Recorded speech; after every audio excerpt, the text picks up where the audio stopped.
Assalamualaikum warahmatullahi wabarakatuh. Selamat pagi, terima kasih sudah menonton video ini.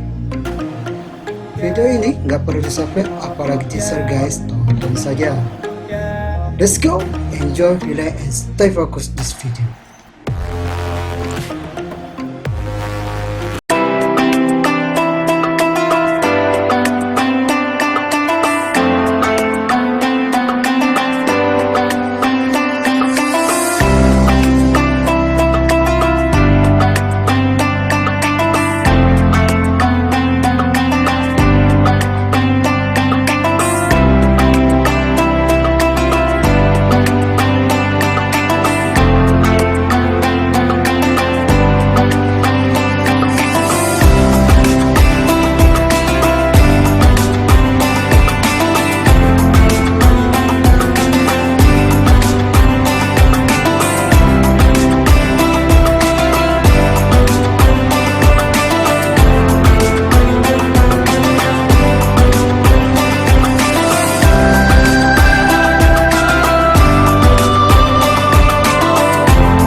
Assalamualaikum warahmatullahi wabarakatuh. Selamat datang, selamat bergabung kembali dalam tutorial online kita, mata kuliah pengantar akuntansi. Sahabat tutor semuanya, apa kabar? Saya harap sahabat tutor semua dalam keadaan sehat walafiat, selalu dalam lindungan Allah Subhanahu wa taala. Sahabat tutor, walaupun kita masih di masa pandemik, di bulan suci Ramadan ini, saya harap sahabat tutor meluangkan waktu sedikit sahabat tutor untuk mengikuti tutorial online kita kali ini. Karena kenapa? Karena kita sudah masuk di penghujung sesi, di mana tutorial online ini terdiri 8 sesi. Kita sudah sampai ke dalam sesi ke-6 di masa mendekati Lebaran juga sahabat tutor semuanya. Oke sahabat tutor, tanpa memperpanjang pengantar saya, maka kita mulai tutorial online kita ini dengan bacaan basmalah. Bismillahirrahmanirrahim.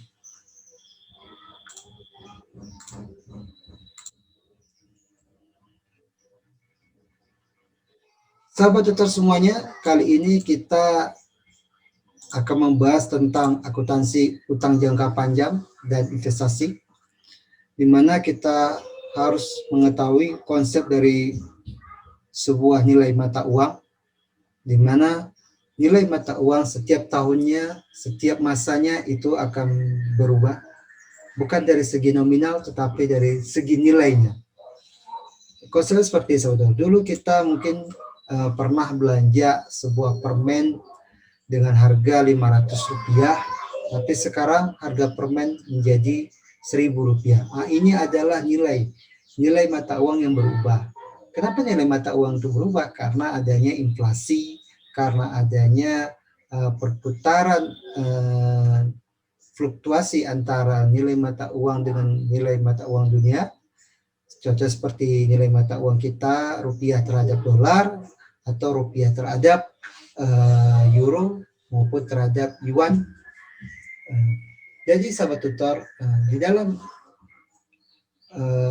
kita usaha, di dalam para investor atau pengusaha itu mau menanamkan satu modalnya, menjadikan satunya investasi, itu dia harus bisa menilai benefit, dan resikonya. Nah, di mana investasi ini yang diharapkan adalah suatu keuntungan. Nah, namun jika pada masa dia ingin berinvestasi tetapi kekurangan modal, dia kekurangan biaya, kekurangan dananya, maka dia membutuhkan namanya pinjaman. Nah, pinjaman ini bisa berupa jangka pendek maupun jangka panjang. Nah, di akuntansi kita mengenalnya sebagai akuntansi utang jangka panjang untuk yang lebih dari setahun dan jangka pendek yang biasanya kurang dari 1 tahun. Nah, untuk supaya kita dapat menganalisa bagaimana kita menilai satu investasi yang akan kita lakukan, kita menganalisa apakah investasi yang kita lakukan ini menguntungkan atau tidak, maka perlu kita tahu tentang nilai-nilai atau konsep dari mata uang tersebut. Nah, konsep nilai tunai atau nilai mata uang adalah timbul karena orang lebih suka memiliki uang pada saat sekarang daripada mereka memiliki uang di masa yang akan datang. Oleh sebab itu, sejumlah uang yang sama di masa yang akan datang akan mempunyai nilai yang lebih rendah bila dihitung nilainya pada saat sekarang. Jadi nilai tunai dari sejumlah uang tersebut dapat kita lihat sebagai berikut. Nah, ini contohnya. Jadi maksudnya adalah sahabat tutor. Jadi uang sekarang itu nilainya akan lebih besar dibandingkan dengan uang yang akan datang. Kenapa? Karena adanya inflasi, karena adanya bunga. Jadi kalau kita misalnya investasi 1 juta di saat ini, maka di masa akan datang nilai uang kita yang 1 juta ini pastinya kita menginginkan lebih daripada 1 juta, yaitu menjadi 1.100.000 ataupun jadi 1.200.000. Tergantung bagaimana kita menilai uang kita sekarang ini dan keinginan kita ingin mendapat suatu keuntungan di masa yang akan datang. Nah, rumus dari konsep tunai ini bisa kita lihat bahwasanya untuk menghitung nilai uang, kita bisa lihat dari rumusnya PO sama dengan PN dibagi 1 ditambah I di pangkat N. PO-nya adalah nilai tunai. Nilai tunai itu adalah nilai yang akan kita hitungkan, yang itu present value sekarang yang kita nilai, maka nilai uang pada akhir proyek kita harapkan berapa. Terus kita bagi 1 ditambah tingkat suku bunga yang kita perhitungkan. Nah, tingkat suku bunga ini yang sudah kita lihat dari data-data perbankan, data-data bunga Bank Indonesia. Jadi kita bisa lihat itu. Lalu kita pangkat N ini berapa tahun. Nah, berarti berapa tahun kita menilainya ke depannya. Jadi bisa kita lihat dari tabelnya dengan mudah seperti ini ya, sahabat tutor semuanya ya. Contoh misalnya, kita berapakah nilai tunai 2.500.000 yang akan kita terima pada akhir tahun kelima bila diketahui tingkat suku bunga itu 15% per tahun. Maka perhitungannya adalah PO-nya itu adalah 2,5 juta, N-nya adalah waktu yang akan kita investasikan uang itu selama 5 tahun, tingkat keuntungan atau rate-nya itu adalah 15% tingkat bunganya. Maka perhitungannya PO adalah 2.500.000 dibagi 1 ditambah 0,15%, 15% pangkat 5, maka hasilnya adalah Rp1.243.162. Ini adalah nilai mata uang kita atau nilai uang kita jika kita menanamkannya selama 5 tahun. Maka di tahun kelima kita akan mendapatkan nilai mata uang kita turun menjadi Rp1.243.162. Nah, ini adalah perhitungan untuk mengetahui nilai uang 2.500.000 di masa 5 tahun akan depan itu akan senilai 1.200.000. Nah, jadi adanya penurunan itu akibat dari adanya inflasi atau tingkat suku bunga. Maka dari itu nilai uang kita harus lebih daripada 1.200.000. Kalau kita tambahin 1 tambah 0,5 maka itu hasilnya menjadi sekitar 3.743.000. Oke sahabat tutor, jadi bagaimana kita melakukan penilaian uang itu, maka kita bisa melakukan metode-metode seperti perhitungan net present value atau present value menilai atau menaksir uang sekarang di masa yang akan datang. Ini adalah satu konsep dari kita melakukan investasi ya sahabat tutor semua. Maka dari itu kita juga perlu tahu ketika kita ingin berinvestasi, kalau kita punya modal tentu kita menggunakan uang kita atau modal kerja kita. Tetapi jika kita tidak mempunyai modal, uang kita sumber dana kita tidak cukup untuk melakukan suatu usaha, maka kita mau tidak mau melakukan utang. Jika utang yang kita lakukan itu adalah utang jangka panjang, maka perlu perhitungan yang sangat teliti sahabat tutor semuanya. Nah, maka perlu kita ketahui tentang utang jangka panjang. Pertama itu utang obligasi. Utang obligasi adalah sekelompok wesel bayaran dikeluarkan untuk berbagai pihak pada pihak pemberi pinjaman. Jadi kita membuat surat utang. Surat obligasi adalah surat utang sahabat tutor yang kita berikan kepada kreditur atau kepada orang yang ingin meminjamkan kepada kita sebagai jaminannya, sebagai perjanjian utang. Di mana nanti ketika kita membayar utang plus bunganya. Nah, pada prinsipnya utang obligasi dicatat sebesar harga pokoknya. Pada prinsipnya sahabat tutor, tapi pada saat pengembaliannya kita harus bayar sekaligus dengan bunganya. Yaitu harga terjadi pada saat transaksi. Bila harga pokok utang obligasi berbeda dengan nominalnya, maka selisihnya dicatat dalam akun tersendiri, yaitu akun diskonto atau premium obligasi. Nah, ini jika kita nanti pada saat kita membayar lebih besar atau lebih kecil pada nominalnya, maka kita catat sebagai akun diskonto ataupun premium obligasi. Utang obligasi dapat dilunasi sebelum jatuh tempo atau pas jatuh tempo. Bila harga tebusan tidak sama dengan nilai buku, maka penebusan utang obligasi ini akan menimbulkan laba atau rugi penebusan dari utang obligasi. Bila laba atau rugi penebusan utang jangka panjang ini jumlahnya cukup tinggi, maka jumlah tersebut dalam laporan laba rugi disajikan dalam pos-pos luar biasa. Jumlah yang disajikan adalah jumlah bersih dikurangi pajak penghasilan. Nah, jadi maksudnya sebetulnya ketika kita menerbitkan satu surat utang, maka kita berarti akan terjadi transaksi yang menguntungkan atau merugikan. Nah, jika kita menebus utang kita tadi, maka yang akan kita lakukan adalah pembayaran dari sejumlah utang kita. Namun jika nilainya surat obligasi itu lebih besar daripada utang yang kita terima, maka itu dianggap laba. Maka ketika terjadi selisih harga antara utang obligasi kita dengan pada saat kita penebusan, maka itu dicatat dalam akun tersendiri, bisa menjadi laba atau pendapatan di luar usaha, atau bisa dijadikan pendapatan yang lain. Nah, ini merupakan cara pencatatan dalam utang jangka panjang. Contoh seperti ini sahabat tutor. PT Andini dan PT Aditama ini ada melakukan data utang piutang, di mana utang obligasi dengan bunga 15% itu PT Andini 65 juta, PT Aditama 90 juta, modal saham prioritas 10%, PT Andini itu 110 juta, PT Aditama 120 juta, modal saham biasa itu 2.500.000 per lembarnya. Itu sebenarnya kalau diuangkan 225 juta, PT Aditama 125 juta. Pajak penghasilan dari laba bersih, ini tidak ingat, maka laba kotornya adalah, laba kotornya itu PT Andini itu menghasilkan laba 100 juta dan PT Aditama 350 juta. Hitunglah laba saham prioritas dan laba saham biasa untuk masing-masing perusahaan. Laba kotor PT Andini ini kan 100 juta, ya kan? PT Aditama 100 juta.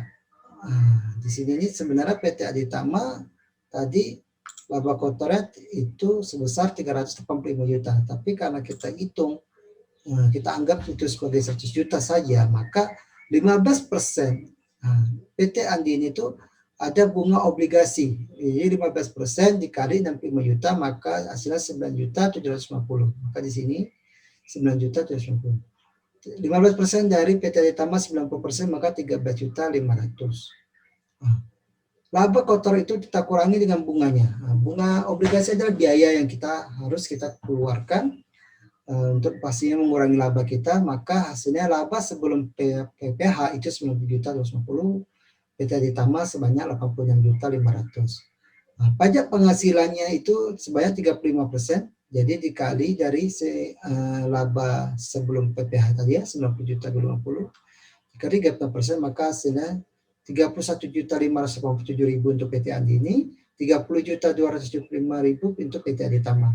Maka laba setelah pajak penghasilan itu sebanyak 58.662.000 dan PT Aditama 56.225.000. Nah, dividen saham, karena PT Andini ada namanya dividen saham prioritas, maka kita harus mengeluarkannya di luar sebanyak 11 juta dan PT Aditama itu sebanyak 25 juta. Maka kita kurangi totalnya itu menjadi 47.662.500 untuk PT Andini dan 44.225.000 untuk PT Aditama. Nah, ini menjadi laba yang akan kita bagi sebagai dividen saham biasa. Kenapa ada dividen saham prioritas? Karena saham prioritas ini adalah dividen preferen yang harus kita dahulukan dalam pengeluarannya dan perhitungannya tidak sama dengan perhitungan dividen saham biasa. Oke.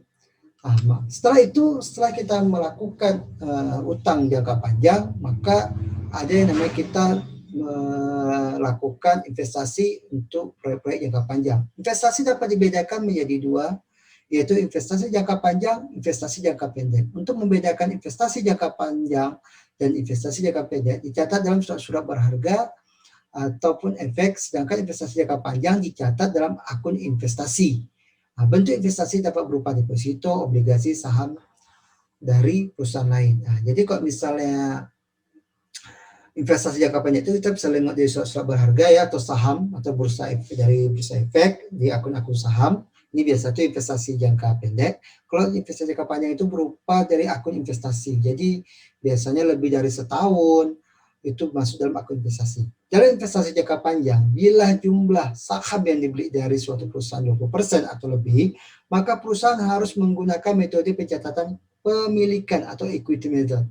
Nah, dalam metode ini saldo akun investasi akan berfluktuasi, yaitu di debit atau untuk bagian laba yang diperoleh perusahaan anak dan dikredit untuk bagian dividen yang diumumkan oleh perusahaan anak.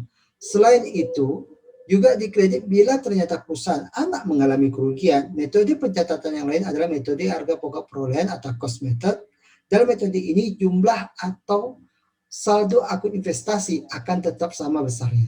Akun investasi hanya berubah bila terjadi pembelian atau penjualan investasi saja. Untuk menentukan besarnya amortisasi setiap bulan atau setiap 6 bulan, perusahaan dapat menggunakan salah satu dari dua metode yang ada, yaitu metode garis lurus ataupun bunga efektif. Nah, ini kita di sini untuk investasi tentu adanya namanya biaya. Biaya ini bisa kita lakukan dengan pencatatannya melalui harga pokok perolehannya ataupun kita bisa mencatatkan sebagai kepemilikannya. Nah, jadi investasi ini pastinya nanti ada namanya amortisasi atau semacam penyusutan ya di dalam investasi. Kalau biasa penyusutan itu kan di aset tetap seperti kendaraan ya, seperti alat. Tapi kalau amortisasi ada biasa berupa uang, maka nilai uang investasi kita itu akan menurun. Jadi ketika kita uang nilai mata uang kita menurun, tentunya kita mengharapkan laba untuk menutupi nilai uang kita. Untuk menghitung amortisasi itu kita bisa menggunakan metode garis lurus seperti metode penyusutan atau menggunakan metode bunga efektif. Contoh soal investasi seperti ini, sahabat tetap, PT Bogasari memberi 3.500 lembar saham biasa PT Surya dengan nilai nominal per saham itu 12.500 dengan kurs 110% dan biaya materai sebesar 75.000. Berapakah harga pokok saham biasa tersebut dan bagaimana pencatatannya? Nah, di kurs kita itu ada 100 ya, 110% dikali 12.500 dikali seberapa jumlah saham yang kita beli, berapa jumlah lembar, maka totalnya itu 48.125.000 ditambah materai 75.000 dikurangi materai 75.000, maka harga pokok dari saham yang kita beli itu adalah 48.050.000. Maka di jurnal kita mencatatnya sebagai investasi saham 48.050.000 di debit dan dikas 48.050.000. Jadi uang yang kita keluarkan itu adalah 48.050.000. Dan investasi saham kita 48.050.000. Oke. Kas kita keluar, maka itu pencatatannya yang kita lakukan. Nah, di sini sahabat tutor sudah paham ya, apa bedanya antara investasi dan utang jangka panjang. Utang jangka panjang merupakan perusahaan berhutang kepada kreditur dengan jangka waktu lebih dari setahun.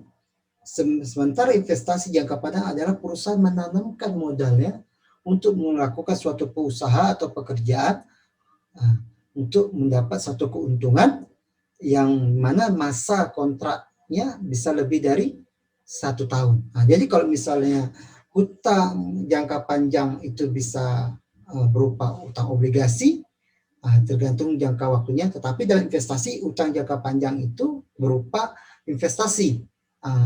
Jadi kalau investasi jangka panjang itu namanya investasi di akun pencatatan akuntansi, namanya investasi. Tapi jika dia investasi yang berupa jangka pendek di bawah 1 tahun, itu biasa masuk ke dalam surat-surat berharga atau saham biasa. Jadi kita bisa bedakan yang mana investasi jangka panjang, namanya investasi jangka pendek, yang mana setiap utang dan investasi memiliki risiko. Di mana kalau kita berutang tentunya ada bunganya, tentu ada diskontonya yang harus kita bayarkan antara pokoknya dan pokok pinjaman kita, dan kelebihannya berupa laba atau ruginya ketika kita menebus surat itu. Terus yang kedua, ketika kita investasi tentunya ada keuntungan yang kita harapkan, ada rate bunga yang kita harapkan. Jadi uang yang kita tanam itu bisa menghasilkan laba kepada perusahaan kita. Jadi perhitungannya itu tetap ada, dan itu menjadi satu patokan dalam kita memilih investasi yang tepat.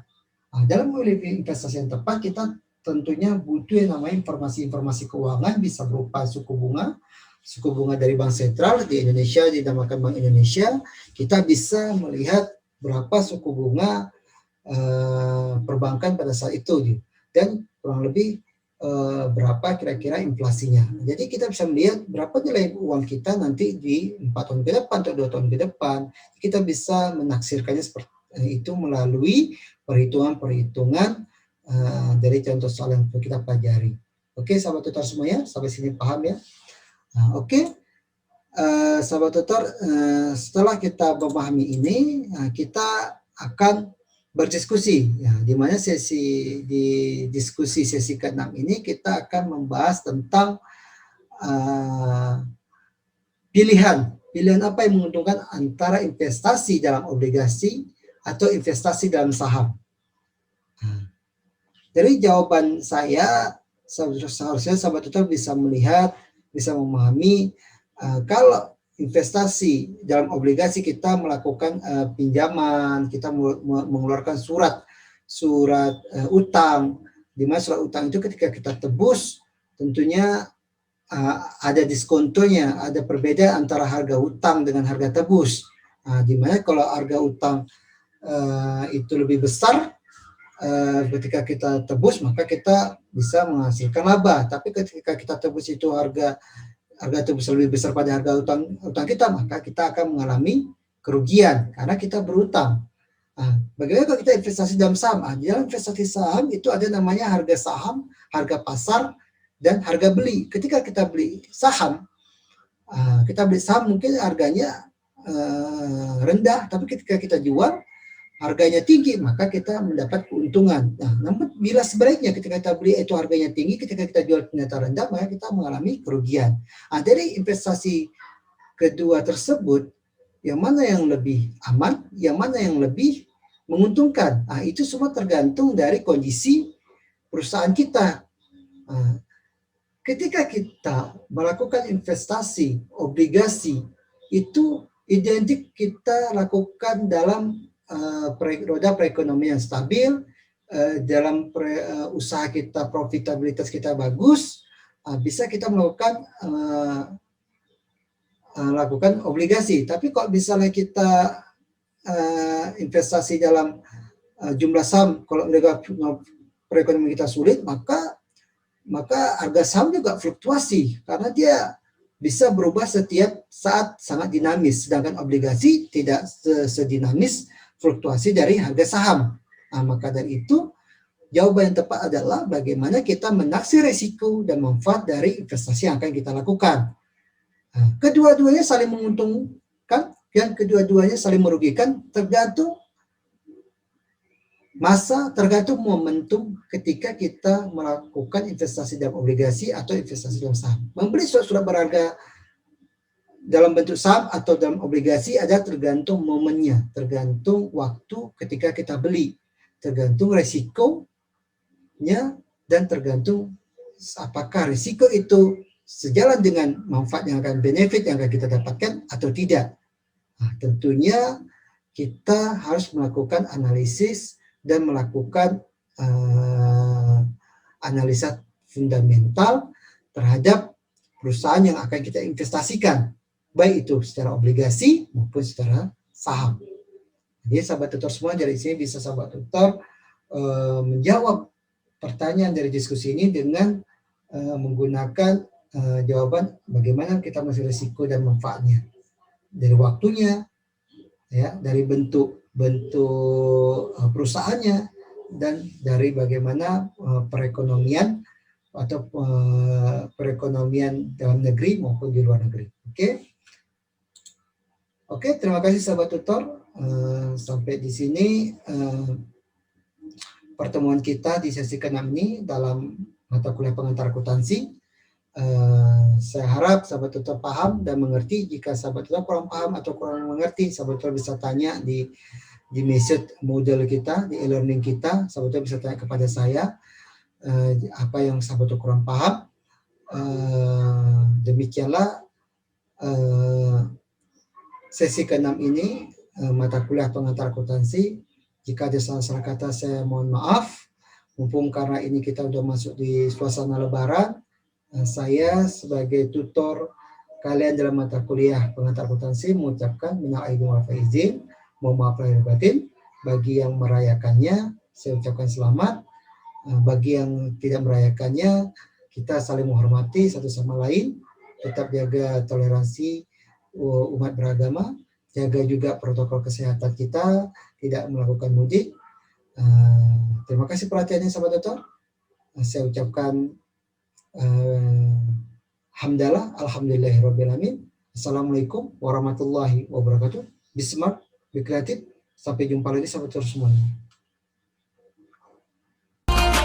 Terima kasih sudah nonton video ini. Be smart, creative.